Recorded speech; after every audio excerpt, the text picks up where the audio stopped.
alam niyo ang pag-akyat dito, ano din sakripisyo din. Kasi hindi lahat ng daanan ay nakasemento.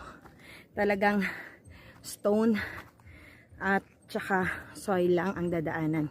May mga lubak-lubak pa, mga bato. Kagaya nito. Ayan oh.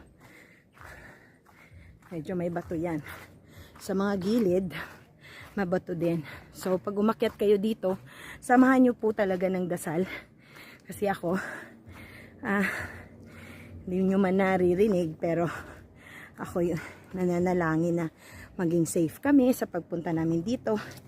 And i-bless kami ni Lord all the way.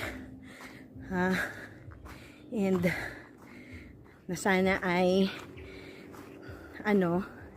ilayo kami sa kahit anong peligro. And lahat sama muna sa panalangin mo din pag kayo ay umakyat dito.